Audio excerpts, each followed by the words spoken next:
Halo, assalamualaikum warahmatullahi wabarakatuh. Selamat datang kembali di Hariana Official. Mbak semuanya, gimana kabarnya ini hari? Sehat? Semoga sehat selalu di perantauan ya Mbak, amin. Semoga mbak-mbak semuanya terhindar dari marah bahaya, amin. Semoga dipermudah segala urusannya sampean Mbak, amin ya robbal alamin. Doa terbaik dari saya pribadi buat sampean selalu mensupport channel iki. Moga dimanapun sampean berada, sukses selalu dan tercapai cita-cita sampean ya Mbak, amin ya robbal alamin. Nah mbak semuanya, kali ini kita bakal membahas sebuah berita lokal dan iki ada sangkut pautnya permasalahan PMI di negara Hong Kong. Kenapa PMI ini sampai di penjara selama 18 bulan dan kemudian dendanya iki nggak main-main Mbak, 50.000 dolar Hong Kong atau sebesar 100 jutaan Mbak. Kesalahan apa yang ia perbuat? Kenapa dendanya sampai sebesar itu? Iki maksimal ya Mbak. Kenapa kok dia sampai di denda maksimal 50.000 dolar Hong Kong? Saman harus tahu kenapa. Oke, nggak usah lama-lama, nggak usah basa-basi. Silakan ditonton sampai habis. Jadikan ini pelajaran. Dan ini adalah pembahasan dari channel ini buat sampean semua. Oke, kita langsung saja. Penggerebekan ini atau tertangkapnya salah satu PRT asal Indonesia iki tanggal 19 November 2024, jadi kemarin. PRT ini tidak diketahui, tidak dijelaskan dia berasal dari mana, namanya juga tidak dijelaskan, tapi intinya dia adalah PRT asal Indonesia dan umurnya masih muda Mbak, sekitaran 26 tahun. Jadi pertama kali dia bekerja ke negara Hong Kong umurnya 22 tahun. Jadi saat ini beliau iki 4 tahun, sekitaran kurang lebih 4 tahun bekerja di negara Hong Kong. Tapi dia pinter dalam melakukan pekerjaan secara konspirasi dan melibatkan banyak pihak. Ini kerennya dia.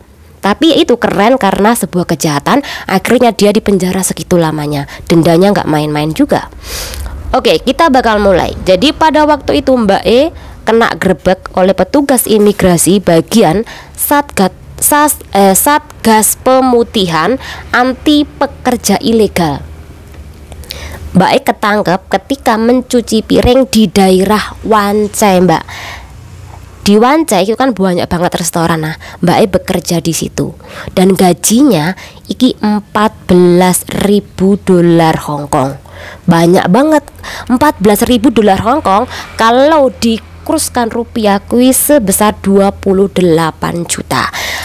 28 juta atau 14.000 dolar Hong Kong kui meliputi satu uang makan, kemudian bonus kerja.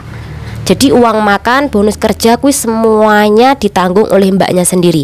Bahkan biaya kos-kosan kui semuanya ditanggung oleh mbaknya sendiri. Jadi komen kawan-kawan jika kawan-kawan mengetahui berapa sih harga kos-kosan daerah Wan Chai per bulannya, silahkan komen. Oke, ketika mbaknya ditangkap oleh petugas imigrasi waktu itu, balurah petugas imigrasi itu mengorek-ngorek Mbak keterangan dari Mbak Eki. Nah di situ Mbak E menjelaskan bahwa gajinya dia 14.000 dolar Hong Kong. Yang pertama. Kemudian yang kedua, Mbak Eki juga cerita kalau dia iki mantan PRT Hong Kong. Jadi 2 tahun atau 1 kontrak di majikan pertama dia iki bekerja secara sah atau legal. Ada kontrak kerjanya kan kawan. Dan situ tentu pekerjaannya hanya sebagai PRT. Iki awalnya kawan-kawan. Jadi dalam usia 24-an tahun dia iki pinter banget. Dia setelah finish kontrak Mbak di majikan pertama, dia ganti majikan lagi. Jadi di majikan kedua. Di majikan kedua ternyata dia mendapatkan informasi dari mana nggak tahu ini. Intinya di majikan kedua Mbak Eiki membeli majikan. Jadi adanya kompromi dengan majikan, mbaknya berani membayar majikan agar majikan tersebut itu mau menjadi majikannya. Kemudian kontraknya kerja dikirim ke imigrasi.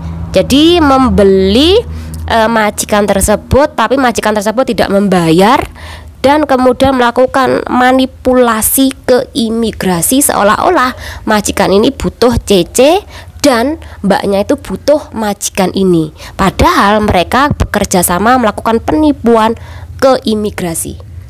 Iki setelah dia finish kontrak di majikan pertama. Akhirnya mbaknya iki bekerja setelah dia mendapatkan majikan, kemudian jadi KTP-nya dia iki masih berlaku, kontrak kerjanya masih berlaku. Itu kenapa gajinya dia sampai 14.000 dolar Hong Kong, karena KTP dia iki masih berlaku, Mbak, masih sah, tidak terputus KTP Hong Kongnya, dan kemudian kontrak kerjanya masih berlaku. Jadi ketika dia iki diterima bekerja di restoran daerah Wan Chai sana, nah dia iki memulai bekerja pada awal Januari, sekitaran Januari 2024. Nah dia bekerja di restoran Wan Chai selama 8 bulan, barulah bulan Agustus tanggal 22 2004 Mbak Eki ketangkep dan digerebek oleh Satgas Pemutihan tadi. Nah ketika dia ini digerebek, dia ini sudah mendapatkan uang yang banyak, Mbak, karena per bulannya dia gajinya adalah 14.000 dolar Hong Kong. Nah setelah polisi mendapatkan keterangan dari Mbak E, kemudian Mbak E dipenjara, kemudian persidangan, hakim memutuskan mbaknya iki kena denda sebesar 50.000 dolar Hong Kong, penjara 18 bulan. Dan sampean ngerti nggak, yang dipenjara melakukan konspirasi ini tidak hanya majikannya saja, tapi yang mencarikan pekerjaan mbaknya, yaitu tukang kebersihan atau perusahaan kebersihan iki yang mencarikan pekerjaan Mbak Eki juga kena tuntutan. Kemudian manajer restoran juga kena tuntutan. Jadi di dalam kasus kesalahan Mbak Eki ada beberapa macam pihak yang dituntut oleh pengadilan. Pertama adalah majikan yang melakukan kompromi sama Mbak E, kemudian Mbak E, kemudian yang kedua adalah perusahaan kebersihan yang mencarikan pekerjaan, kemudian adalah manajer restoran tersebut. Jadi 4 lapisan. Jadi itu kenapa disebut sebagai konspirasi penipuan terhadap imigrasi Hong Kong.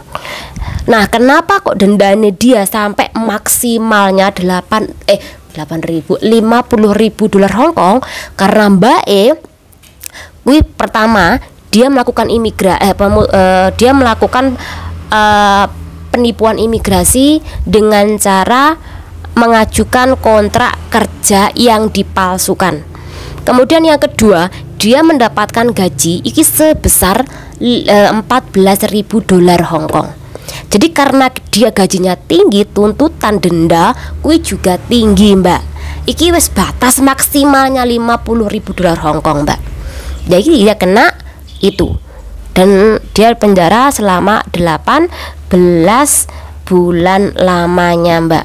Oke, di dalam kasus ini menurut sampean ini bagaimana? Apakah ketika orang-orang yang memutuskan bekerja secara ilegal kui untung?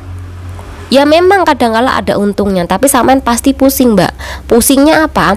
Sampean pasti bakal gaji 14.000 nih, engko belum makane, transportasi nih, kemudian nanti belum pembayaran kos-kosan, belum kebutuhan sampean pribadi, belum dikirim ke orang rumah. Ini stres, Mbak.